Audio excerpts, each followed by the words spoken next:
I'm ready for a new challenge. I want to learn to knit again. Kutovakika. So I'll show you what I have. Never felt this kind of stuff up close before. This is, wow. Let's go get some wool.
In a movie. I'm ready. Ah! It's going down my shirt.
Did you know that I can knit? Look, I'm knitting. Oh, it's so exciting. If you've watched my first vlog, you'll know that I spent Christmas in South Africa. And I spent quite a bit of time with both my grands. And I'm really fortunate that one gran is super crafty and one gran is super sporty and adventurous. And so our childhood was sort of just filled with diverse range of activities, which is such a blessing now that I think about it. Yeah. Anyway, this particular crafty gran, I was mentioning to her I would like to learn to knit. This is not something that I've never said before. I've said it at least 3-4 times before, and she has tried to teach me at least 3-4 times before, but I have never been able to get it. I have these flashbacks of picking up things, I don't even know where they came from, having 10 extra stitches out of nowhere, or losing the stitches. They were usually quite obvious how that happened, but I don't understand where I picked these other things up from. And yeah, I tried at least a good 3-4 times over a decade and just could not get it right, and just decided that fiber crafts weren't for me until I discovered crochet, of course. And I think the difference was that obviously my gran taught me, which was awesome, but then I didn't necessarily practice. It was just like, okay, let's do it kind of thing. Whereas with crochet, I think because I knew how terrible I was with yarn, fibre crafts, how I learned crochet was I started with good old Tony Lipsy, her tutorials, TL Yarn Crafts, by the recommendation of Cheyenne Barton actually. I think I was watching her crochet coaster tutorial, and she said that if you want to learn the absolute basics, TL Yarn Crafts beginner videos are the way to go. And I picked the very first, or the like start here video by TL Yarn Crafts, where you just basically learn, I think it was single, double and half crochet, I can't remember. And I spent ages watching the video, crocheting a square, watching it again from the beginning, crocheting more, literally just repeating over and over, like repetition for days. And that's how I learned crochet.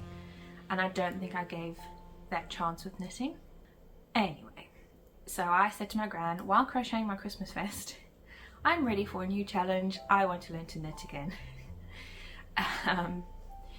And the reason I wanted to learn to knit is because while I know that it's something new and it would be difficult for me, and I've always found it really difficult, I also know that there's really only purl stitch and knit stitch. I know there's so much more to knitting that you can do, but especially for a beginner, when you start out, you're probably going to make a scarf or a square or something super simple that's only going to require a stockinette stitch or a garter stitch, which is just a purl, knit and a purl, or just knit.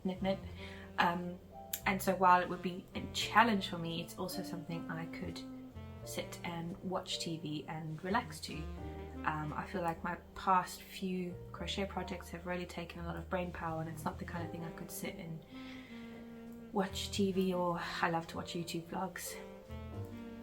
Sort of it was definitely downtime for me for sure, creative downtime, but I wanted something that I could maybe snuggle up to Mr. B and sort of mindlessly do, kind of thing. So I decided to learn to knit, and the thing I think that helped me the most, hang on, let me have some coffee, I do have to go to work soon. The thing I think that helped me the most was round about the time I'd made this decision, although was it before? I think it was possibly before. I had discovered Kutovakika.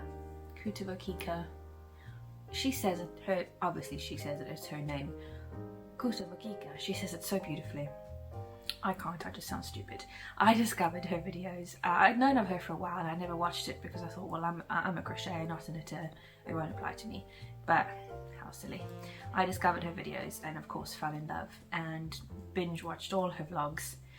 And it got to the point where I'd watched all her vlogs and the only thing left were all her knitting tutorials. She is so amazing, and that when she releases a pattern, she releases a video tutorial as well. So it got to the point where I was just watching her knitting tutorials because I just ran out of things to watch and I was hyper fixating on this one YouTube creator. So I was just watching her knitting tutorials, even though I had no plans to make any of the sweaters or vests or anything she was showing, and had no idea how to knit anyway. Well, I know how to knit, I've just never been able to make it work. I know what goes into it. Anyway, so I think what really helped me was that I just spent hours while I was crocheting watching these knitting tutorials just because, and as a result I learnt the anatomy of the knit stitch, the garter stitch, I learnt about decreases, increases, yarn overs, slip knits, I learnt about constructions of jumpers and sweaters and things, and I think just watching that kind of helped, you know. And so when I set out to start knitting, I think I had a little bit better understanding of what it is I was trying to do or trying to make happen. So I then decided that because I had all this leftover yarn from my Christmas vest, I didn't want it to go to waste and I wanted to do something with it. And it's just acrylic DK weight yarn, all of it except the white I think is paint box yarn. Nothing overly special, but also nothing to scoff at, so I didn't want it to go to waste, and so I thought I'll just use all the colours to make a nice little scarf. And then the creative brain in me was like, no, you are going to be bored after 3 rows. You are going to be so bored. So I decided that I'm going to make a sweater vest or a jumper. I'm not sure. As a crocheter, I know that crochet absolutely guzzles yarn, and I'm not sure how far a skein of yarn goes when you're knitting per se. I need to drink my coffee, I have to go soon. So I'm not sure if the yarn will allow me to do a sweater vest or a whole sweater jumper, but I'm also not sure if my patience will allow me to do a sweater vest or a whole jumper. Anyway, so I decided that that would be a little bit more interesting but still super simple. I could just do a dropped shoulder, just pretty much a panel. So that is what I'm working on. I set out to do a little gauge swatch, which I'll pop up somewhere on the screen because I don't have it on me. And that was about the extent of the knitting I did before I decided that I was ready to go into a full-blown project. So yeah. What I will say is that the first row of this was absolutely painful. I must have done it and undone it maybe 5 times at least. It was pretty painful, but I persevered. I kept going. I was like, oh no, what is this? I don't understand, it's so frustrating. But I kept going, and look where we are. So I'm basically doing a 2x2 rib, and now I'm just doing your average stockinette stitch. I will pop the video of the design I made somewhere up on the screen. I figured out measurements and all that good stuff. I actually designed 3 separate things, not sure what I was going to do, and I got my husband and my sisters involved, and we decided on the one we thought was best to make. That would be the most interesting for my silly little brain. And the other thing I have to say is that I'm now addicted. I don't know what it is, like, do they put in yarn that as soon as you start any fibre project, you literally cannot stop? It becomes your whole life, your whole personality, and it's all you want to do. You want to literally forego everything else in life and just knit, like, or crochet or whatever. Huh? Yeah, so I am now officially hooked and loving it so far, finding it really therapeutic. I know I'm not the most elegant knitter, I'm sure you can see on the video. It's not the most practical way to knit, but it's the way I know how. So I do have to go to work now. So I'll show you what I have, which is so exciting, very much filled with pride, and yeah, I will hopefully have more to show you soon, and hopefully in some actual natural daylight. But yeah, I have to go to work now.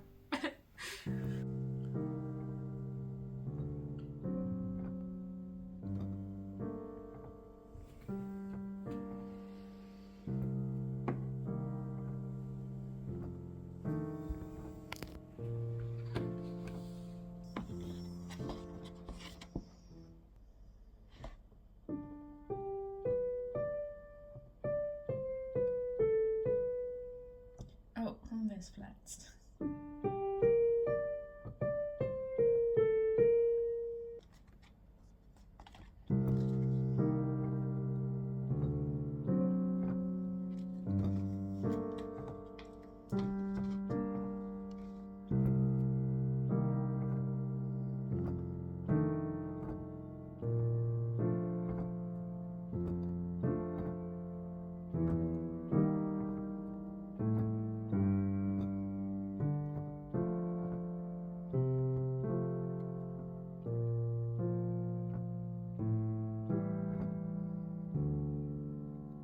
Let's go get some wool. I said that funny. Woo! So we are on our way to a yarn shop. There's not really that I know of any yarn shops where I am besides Hobbycraft, which is great, but a lot of the stuff in Hobbycraft is very commercial. Very commercial and not too much of a range, and I find the more natural stuff that they do have can be rather overpriced.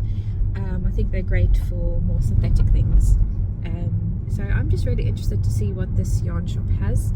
I'd really like to make myself a plain white beanie using my little knitting machine that Mr. B gave me for Christmas. But I'm thinking, last year, yeah. Oh yeah, because you just had Christmas last year. But I'm thinking that acrylic yarn might not be the way to go for comfort. However, I was just saying to Mr. B over there that he doesn't really wear the beanie that I made him on the knitting machine, and I actually used 100% merino wool, and he says he finds it really itchy. So I'm thinking that maybe I will make my beanie out of a more natural fibre, but line it with like a silk lining, because I've seen people do that, and do the same for his, and see if that works. Although I was saying to him, I wonder if, I'm pretty sure, I could be wrong, but because it's superwash merino, that the more you wash it, actually the softer it gets and the less itchy it gets. I may need to look into that.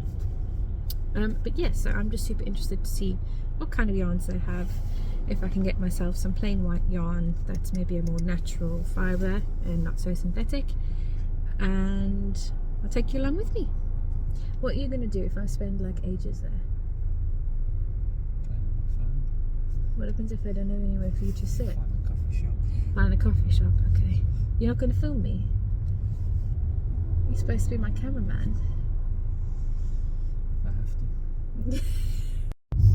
Okay, so my sister very kindly watches my vlogs, one of my supporters, and she said that I should talk to the camera more. She says it's more personable that way, so I'm trying my best to do that. However, I don't want to talk too much and irritate viewers, so I just stopped filming, and I said to this one over there, I said, was that okay? Was I too whiny? And what did you say? No more than usual, dear. Rude.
So the machine will take it. I might have to do it by hand.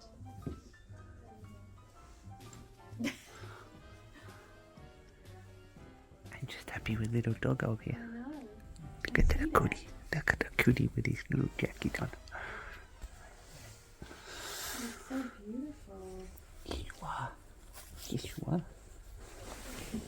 So that was definitely a very successful trip to the yarn shop. It's a very, very cute shop in a small little village, and they had the cutest whippet who was so needy, so Mr. V had lots to do petting the dog while I was there, and I think I found some good things. So I got some, it's called Debbie Bliss Angel Super Kid Mohair and Silk. So it is 76% mohair, 24% silk, and I've never felt this kind of stuff up close before. I've only ever seen it, people use it on vlogs, so it was really nice to sort of put it on my skin.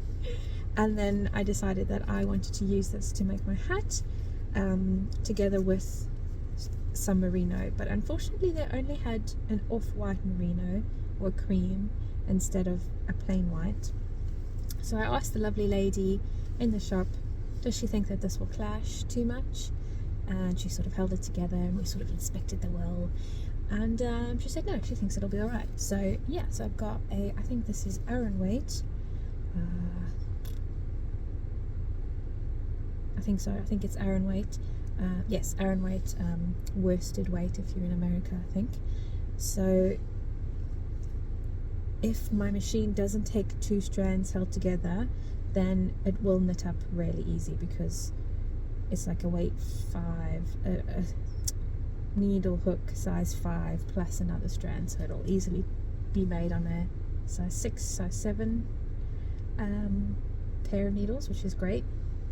And it is going to be so soft. So yeah, really looking forward to that, and successful.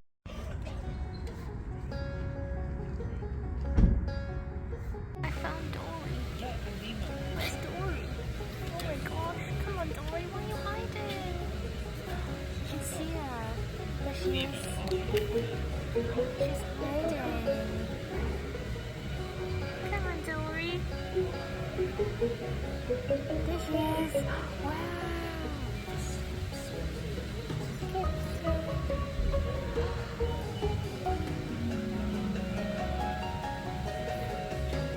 There's Nemo. It's the guy from the first Nemo. The one who tries to get them out. You know, the one with the like scar over his eye. Look at this guy. This guy's dead. I know. Oh my gosh, what is that?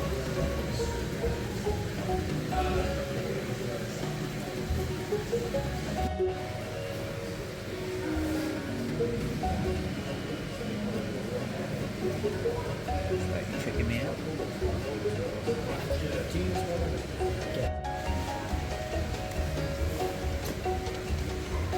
It's like a counter.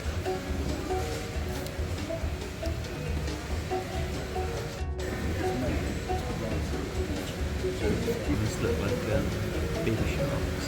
Baby shark doo doo doo, because look, it's hoovering.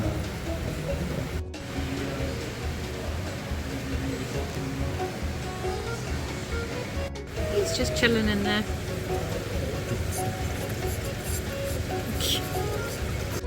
Look at this little guy. See, it's like a leopard pattern.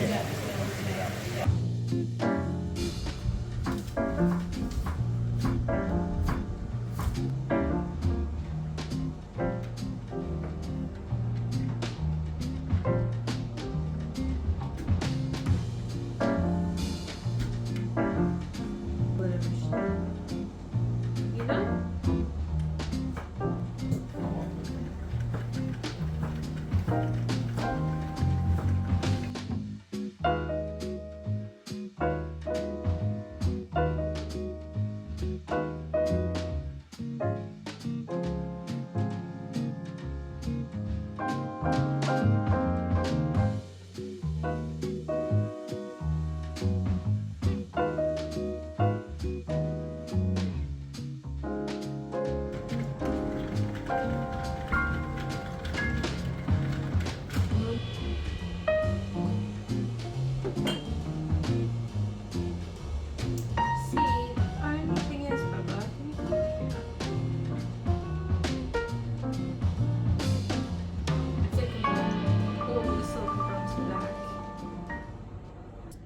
Too uniform? Oh, I've just realized the humidifier's on. Can I turn it off for a second? Okay, so I have done a tester. This is the little tester tube. I didn't cut any yarns because I didn't want to waste anything. So this is the stitch side, this is the knit side, this is the purl side. And you can probably tell that the knit side is basically all the merino has come to the front, and then all the silk has gone to the back to the purl side. I've not knitted with 2 strands like this before of such different fibers, so I don't know if that's normal, but I don't think it is. I think when you're knitting by hand, they sort of naturally twist and intertwine in weird and wonderful ways, and you'll get both fibers on both sides. Whereas this is like a stark difference. It's like, yeah, really stark difference. And the other thing is that I'm not a fan of the tension. It's perfectly uniform and lovely, but it's a bit too loose. which is hard to obviously control with that machine in general. So I'm thinking that I'm going to knit this one by hand, and because I'm going to do it by hand, that means that I can then do a nice rib for the base of the hat, which is great. So I need to either go find a pattern or a tutorial. But actually, before I do that, I need to do a gauge swatch anyway. I need to show you something. So I know what you're probably thinking. You're probably thinking, but hang on, Michelle, you just spent a good 5 years talking about a completely different knit project just 2 minutes ago in the vlog. And you are correct. Here is said project. I'm still going. I've managed to do a chunk of the pink above the ribbing, and it's looking good so far. There have definitely been mistakes and things land on the way for sure. I dropped a stitch all the way down there and only realized a couple rows ago, and I'm not going back to fix that. So this is definitely going to be the back panel of the vest, because in my opinion what's happening back there is none of my business. If it looks gross, it looks gross. Anyway, the reason I'm showing this to you is because if you look at the bottom of the ribbing, you can see that it's almost really loose, and I didn't know why that was. I thought it was just a lack of experience. I need to get better at my tension, which I suspect it probably is. I have since watched a few knitting tutorials, once again just because, for no reason, and I think it was a Kutovakika tutorial, and she started off, it was the chunky beanie, and she started off by doing the long tail cast on method, where she would actually cast on a knit stitch and then cast on a purl stitch. And she was talking about how the backwards loop cast on method, which is the only way I know how, is really stretchy and really loose, and you usually do that kind of cast on when the edge is not going to be visible. So I think that's what that is, that's why that's happening. If you know better than me, please do correct me.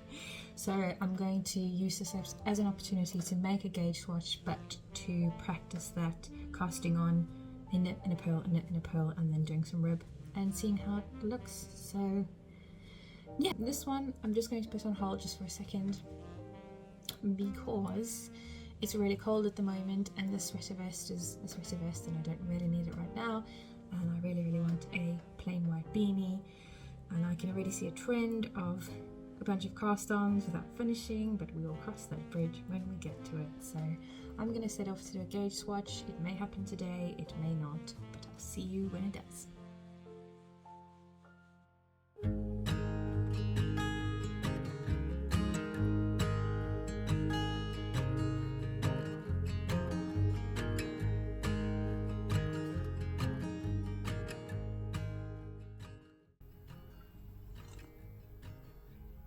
So my colleague has recently taught me, and this may seem so common sense to somebody else, but it just never occurred to me.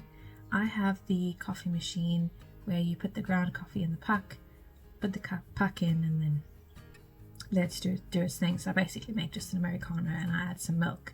It does have a milk frother, but it stopped working a long time ago.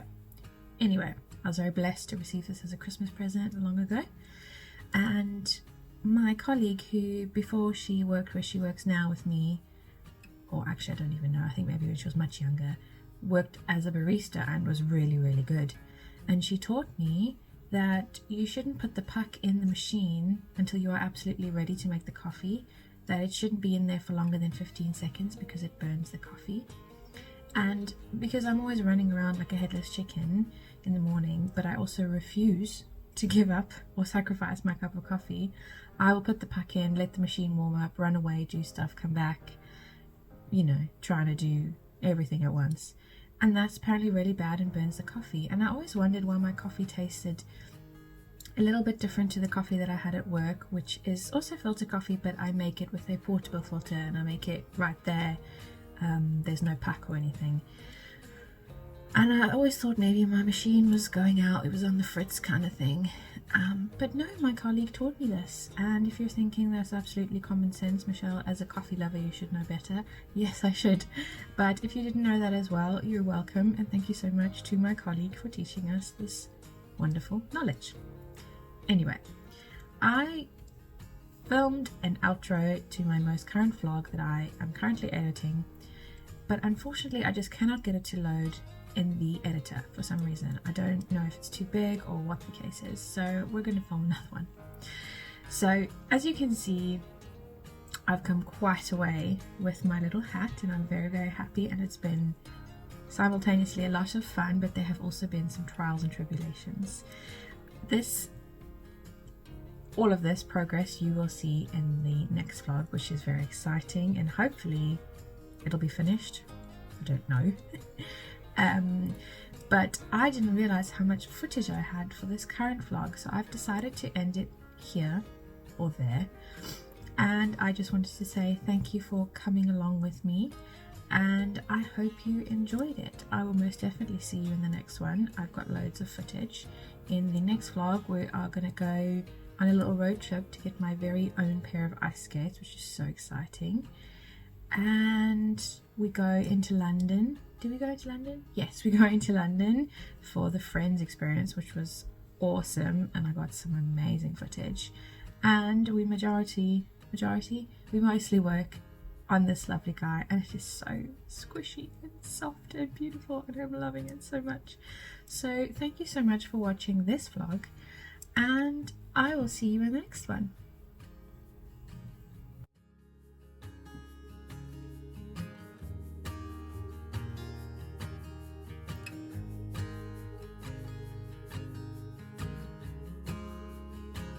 Can you connect it to a phone?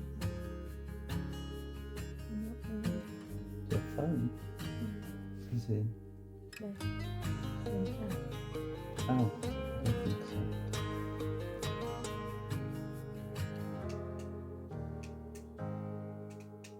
Oh, I like the pink one.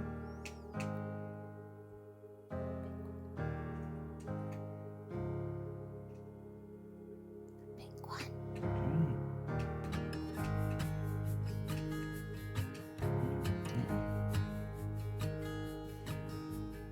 It started.